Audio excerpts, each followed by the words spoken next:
Well, I think journalists who go into harm's way to tell stories have a real commitment to telling those stories. By nature, they tend to be tenacious, dedicated, brave, resilient, resourceful, and they're really interested in giving voice to a whole series of individuals around the world who normally wouldn't have a voice. They want to tell the stories that wouldn't normally reach audiences around the world, whether those are stories of suffering or repression or the effects of violence or the triumphs of democracy or happiness around certain events. Whatever those stories are, they require a certain breed of journalists to tell them.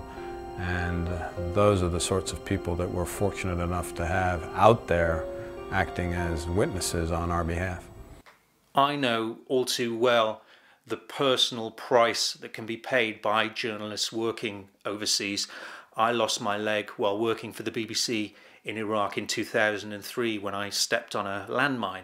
I think it's important that we do continue to report the world, even if that comes with a degree of personal danger, because it's only through doing that kind of work that our audiences can understand the world around them and make sense of the world around them and make sense of the decisions that are being made on their behalf. I think you have to believe in what you do. If you don't believe in what you do, then there's really no point in doing it. And I think there's a lot of passion that goes into this, and people really do feel that the work that they're doing is important, and it is important. A world without journalists covering these kinds of stories would be an awful lot emptier, and it would allow abusive leaders and regimes and militaries around the world to have even more impunity than they already do.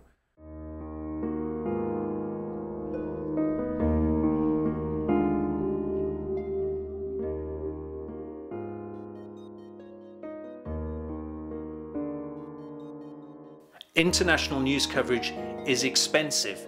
There's no doubt about it, and it can be perilous. At least 70 news gatherers were killed last year, and I think if someone were to look at a balance sheet and say, well, foreign news coverage is expensive, therefore we'll cut it, we'd be really losing the heart of what it means for us to be journalists. I think it's still a noble calling, it's still a noble profession, and I think our duty as journalists is to explain the world to our audiences, whether that world is our neighbourhood, whether that world is our city, or whether it's a far-flung corner of the world. I think you will always need experienced journalists who understand a region or who understand the world, who can go out, ask the right questions, analyse the information they're given, and make sense of the world for the audiences back home. That's surely the core of our calling and what we should be aiming for as journalists. Now, clearly, when you send somebody into harm's way, you're obviously worried about them and concerned about their safety. And, you know, the recent killing of Anja Niedringhaus was, I think, the worst possible outcome. It was the telephone call that you dread, the telephone call that tells you one of your people has been hurt, or in this case, killed. And that's an extraordinarily difficult thing to do. But you also take a certain amount of comfort in knowing that people like Anja Niedringhaus and other people out there in the field, they do this because they like to do it. They do this because they're good at it. They do this because they have confidence. They do this because they see value in what they do. And they do this because they really believe in it, and we believe in them. And thus, that synergy allows us to continue to do this line of work.